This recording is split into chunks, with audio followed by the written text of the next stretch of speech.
to have a very good trading plan, you just have to stick with a particular risk to reward. So I usually go for 1 to 3, and you can see what happened here. 1 to 3 it is. Hello, you are welcome again as we look into the second strategy for this our price action. Now the second strategy is called fade zone strategy. Okay, in all the examples I'm trying to use the selling market as an example. Okay, now we can see in this representation here the market is making a downward move. It went up again, came back down, it left a low, left a high, then made another low.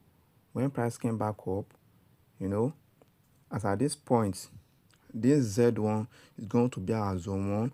We have to identify that, yes, that's a value zone.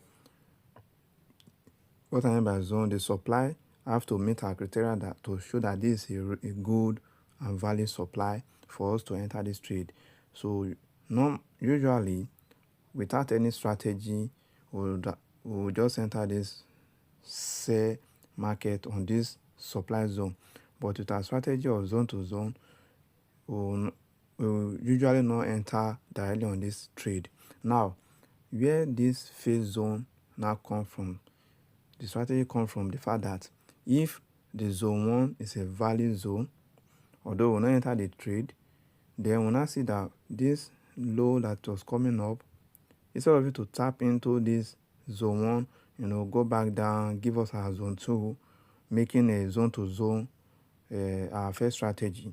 But we see that if we now see that price went up, take out that zone with a wick, okay, with a wick of the candlestick, and then after that it now formed another zone that meets our criteria to show that this is a valid zone, and then come back down, take out the new low. So now I have low 1 taken out, low 2 taken out.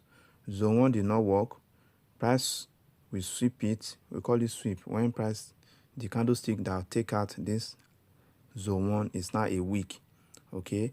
Then when price now come back down, it now give us another zone. If that zone meets our criteria that show that a value zone, then we can now anticipate price to come back again into this zone 2 now and continue in the direction in the direction of the main market, which is in this scenario a selling market. That's now what I call fade zone, because this zone is a value zone, although it did not meet our number 1 strategy of zone to zone.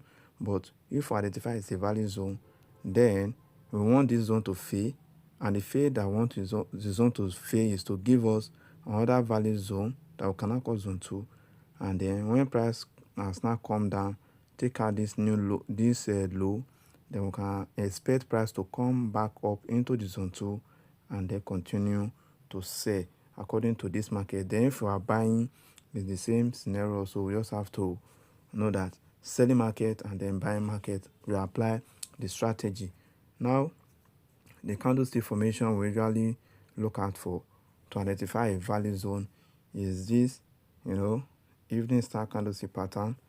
Okay, then if on the main zone, on the zone 1, we have evening star candlestick pattern, then when price is coming back up on the zone 2, instead of it to tap into this zone 1 and continue to sell, then when price take out this zone 1 and give us another formation, another evening star candlestick formation like this, then what do we want to do? We want to enter this trade on zone 2. Okay, this is zone 1 that now fade. If zone 2 now enter this, zone 2 has now given us this signal to trade like this, then we can now expect price to come back into the zone 2 and continue to trade. So without wasting time, let's look at the real chart. So looking at the real chart, what we want to identify here is to look for buying up. This chart has already played out. This trade has already played out. I just want to use it as an example. So, but in retrospect, this chart is for buying opportunity. I'm supposed to use an example of a selling opportunity, but I just want us to have a training of our, for us to train our eyes to identify a buying or a selling opportunity. Now, what I can see over here, by the time you look at all this information, what has already played out already is that I see a pullback, price went up. When price went up, it gave us a valid demand zone there, okay? In this demand zone, this is a 4-hour demand zone. Let me put in there like that. 4-hour will be, but we can see what price did. Instead of price to respect this 4-hour demand zone, it failed it. And when it failed it, let's mark out, this is the previous low, right? A low, a 4-hour low, and then a 4-hour, the new high point, 4-hour high point. Then we can see that price did not respect that 4-hour demand zone. So let me put it like that, as 4-hour liquidity sweep. That's how I usually place it. When that now happened, price has now gone up to take out this our previous high point, okay? That has now caused another change in the market direction, the continuation of market direction, because this market is a buy market. You can see it, low, high, price came back, take a low, then went back up again, took out the previous high points. What can we do in this scenario is now to expect price to use this new 4-hour demand zone to do what? To trade this market. So what we usually do is to set our limit order. Okay, we'll set our limit order on this new 4-hour zone.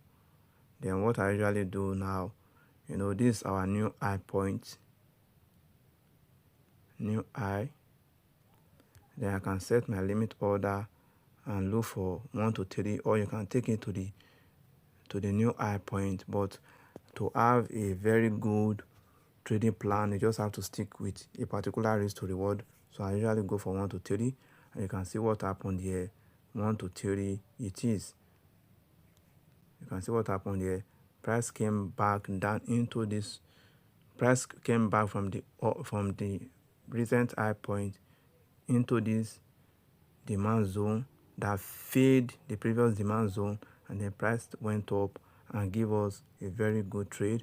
And we can look over here that this is a trade of 1 to 3 risk to reward. I hope you understand.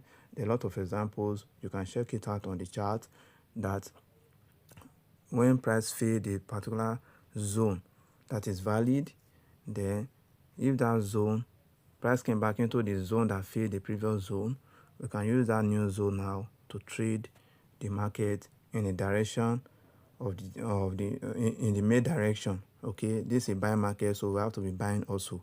If it's a selling market, we have to be selling. So I use an example in the analysis we made before.